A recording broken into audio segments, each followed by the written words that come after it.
皆さんごきげんよう、上川薫です。今回取り上げるのは、日本が展開するワクチン外交が今後どうなっていくのかを解説していきます。今回この話題を選んだのは、私の YouTube チャンネルのコミュニティで話題募集をしており、その中の投稿を一つ選びました。ちょうど前回の動画において、日本が台湾に対するワクチン支援というものを実施したという動画を作成しました。この話題について少し追加情報を言うと、台湾側でもこの動きに対して歓迎の声が広がっており、日本と台湾との友好関係の強化にこのワクチン支援というものは役に立ったと考えていますし、また今後も継続的に行われる予定となっていることも非常に朗報だと私は考えています。というわけで、台湾だけにとどまらず、このワクチン外交が今後どのような動きを見せていくのか、早速ニュースを見ていきましょう。今日取り上げる話題はこちら。旅好き和夫さんから。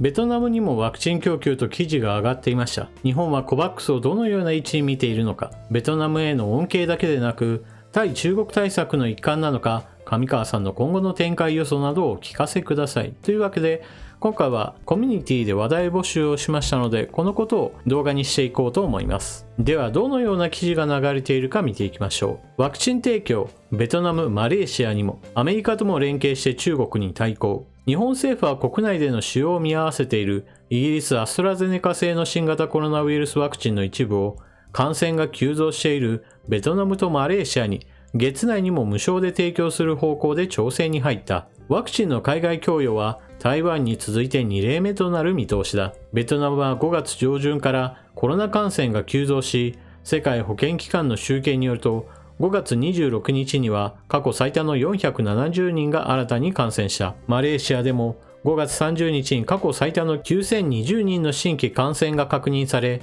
両国のワクチン不足は深刻化している。日本政府はすでに両国の保健当局がアストラゼネカ製のワクチンの使用を許可していることから、日本国内で当面使用予定のない同社製のワクチンを提供しても問題がないと判断した。国際機関を通さず直接供与する方向だ。数量は今後決定する。また、太平洋の島しょ国への提供も検討している。日本政府が今月下旬にテレビ会議方式で開催する島しょ国首脳らによる太平洋島サミットで菅首相が表明する方向だ。国際機関を通じた支援となる見通しだ。ワクチンの提供をめぐっては、日本政府は2日に開催したワクチンサミットでアストラゼネカ製ワクチンを念頭に3000万回分を海外に提供する方針を表明し、4日に台湾に124万回分を無償供与した。中国は国産ワクチンを80カ国以上に供給するなど、積極的なワクチン外交を展開している。日本政府としては、アメリカなどと連携して中国に対抗する狙いがある。まずニュースのポイントとして、今回ベトナムとマレーシアに対するワクチン支援が実施されようとしている、このような動きが伝えられています。この動きそのものは私は支持します。なぜならば、ワクチン外交をするには非常に今、情勢的に良いからです。その理由の第一は、何といっても日本はワクチンの確保というものに成功しているからです。すでにファイザーやモデルナのワクチンが使用されているわけですが、今後も供給され続け、この2社からの供給だけで日本国内で必要な量というものが確保されています。ですから、アストラゼネカのワクチンを契約したのは今となっては保険分だったわけですが、これが海外へと支援するのに非常に良い武器として日本政府の手元にあるのです。そして、なぜベトナムやマレーシアに提供することが日本にとっても良いのかについて解説をしましょう。もともとベトナムにおいては新型コロナウイルスの感染拡大というものが見られない地域の一つでした。それはニュージーランドや台湾と同じように、むしろ非常に優秀な抑え込みをしていると評価されていたほどです。しかし、つい最近になってこの防御体制が破られ、そして感染拡大の兆候を見せています。ですからベトナム政府は緊急の手当てをしなければならない状態に陥っています。それが一体どれほど緊急性を持っているかといえば、これまでベトナム政府は同じ共産主義者である中国共産党の支援というものを断っていました。中国製のワクチンというものを受け付けてはいなかったのです。しかしベトナムにおいて感染者の拡大というものが見られるこの状況下において仕方なく中国製ワクチンの緊急使用承認を出しました。このニュースというのが昨日今日の出来事です。それまでベトナムはイギリスアストラゼネカのワクチンについて使用承認はしていましたが、中国製のワクチンについては使用承認をしていませんでした。しかしそのような状況下においても感染者の拡大が見られていなかったこともあり、それほど切迫していた状態ではなかったのです。ですからベトナムとしては自国の開発についても取り組んでいました。しかしベトナムにおいてワクチンの開発能力というのは高いわけではないので、年月というのはある程度想定されていました。ですから当面の間は欧米製のワクチンを入手してなんとか危機をやり過ごし、いずれは国産のワクチンへと切り替えようという政策をとっていたわけです。そのようなこれまでの方針を覆してまで中国製ワクチンの使用承認を出したのですから、ベトナム政府の焦りというものを感じることができます。ですから現在日本政府がベトナムにワクチンを支援するよという話になれば、それこそベトナムにとっても非常にありがたい話になるのは間違いありません。なぜならばアストラゼネカのワクチンについてはすでにベトナムの側ですでに承認がされており、届いたならばすぐにでも使用することができるからです。ベトナムにとってはモデルナやファイザーのワクチンを供給されることよりもすでに使用承認がされているアストラゼネカの方がよほど良いのです。私の話を聞いて、なんだ台湾に続いてベトナムやマレーシアへとアストラゼネカのワクチンを渡す日本にはそんな余力があるのかと疑問を持たれた方もおられるでしょう。私はその点については問題ないと思っています。最初にも述べましたが、日本国内におけるワクチンの必要量というのはファイザーとモデルナですでに満たされています。そしてアストラゼネカのワクチンについて言っても海外で作られるものもあるのですが、日本で生産予定というものが9000万回分あります。9000万回分。1人2回打つとしても4500万人分のワクチンを生産する計画があるのです。これはアストラゼネカの会社が日本に工場があって作るわけではありません。日本の医薬品メーカーがアストラゼネカから生産技術の移転を受け、そして日本で生産するのです。この話は以前私の動画にてすでに紹介済みです。それは日本の医薬品メーカー JCR ファーマーという会社が兵庫県神戸市の工場で原液を製造し、それをまた他の日本企業が小さな小瓶に小分けしてさらに流通させるといった仕組みがすでに段取りとして行われているのです。このあたりの話を知っている方の中にはすでに株価なども見て、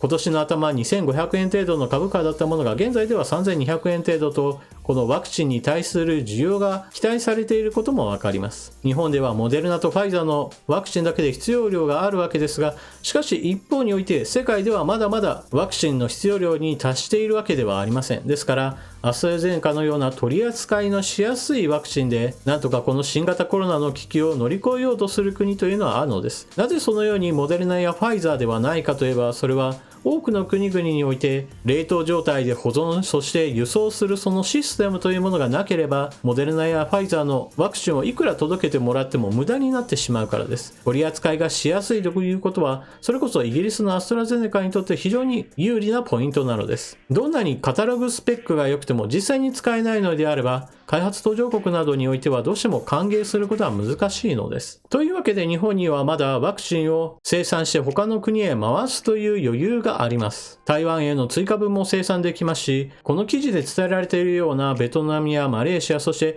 人口がそもそも少ない島諸国などに対しても供給をすることができるでしょう。これらのことは国際貢献にもなりますし、同時に日本の外交力を高めるためにも有効ですし、中国の展開しているワクチン外交に待ったをかける意味でもやはり有効な策です。さて、こうしたワクチンの供給の問題においては COVAX という存在について一言言っておかなければなりません。これは自国でワクチンを調達するのが難しい国々がある程度束になってワクチンの供給を受けるための取り組みです。この理念そのものは別に全く問題はありません。どうしても予算的に難しい、もしくは欧米企業との直接の交渉を行うようなノウハウなど存在しない国、そういった国々なども当然いっぱいあるわけですから、そうした国々に代わって医薬品メーカーと交渉し、ワクチンを確保し流通させる、そういった取り組みというものは調達に苦しんでいる国々にとっては非常に役立つ取り組みです。しかしこのようなシステムというのはどうしても多くの善意によって支えられる一方において、これを悪用しようとする国というのもどうしても出てきてしまいます。また多くの国々が参加するからには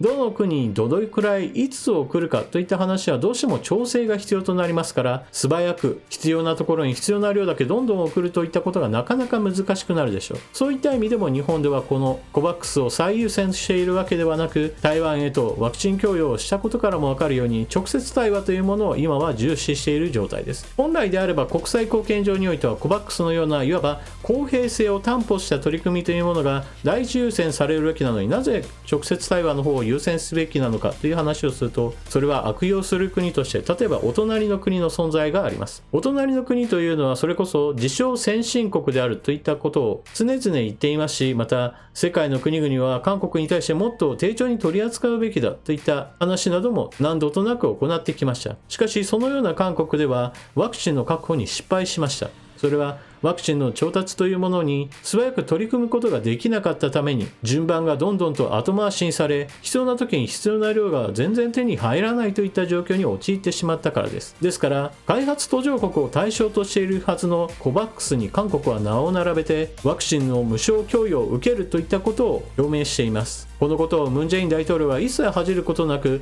無償で手に入れたんだぞ、確保したんだといったことを自らの成果のように発表しています。このあたりはかなり恥知らずな面があるわけですが、韓国としてはお金を出して買わなくても無料で手に入ったんだ、やったやったという風合いにこの取り組みを悪用しているように私には思います。もしも日本がこうした COVAX に対してワクチンを供出することを第一優先としていたら、台湾に届くよりも先に韓国が自分たちにもっとワクチンをよこせといったことを騒ぎ立てるような事態へと発展していたわけです。これは何も誇張した表現ではありません。なぜならば米韓首脳会談が行われた時には、それこそムン・ジェイン大統領はアメリカに対して投資額こんだけ用意しましたよという話をして、米国からのワクチン供与というものを優先的に受けようとした、そのような政治的な動きというものは明確に存在していたからです。そのような実例が存在するわけですから、どうしても日本としては COVAX に対する第一優先というのを取れないわけです。というわけで今日のまとめ、台湾に対するワクチン支援というものはその構想の発表から実現まで非常に速いスピードがあって、これは私は非常に評価しています。このスピード感を持ってベトナムに対してのワクチン支援というものをさっさと話をまとめるべきでしょ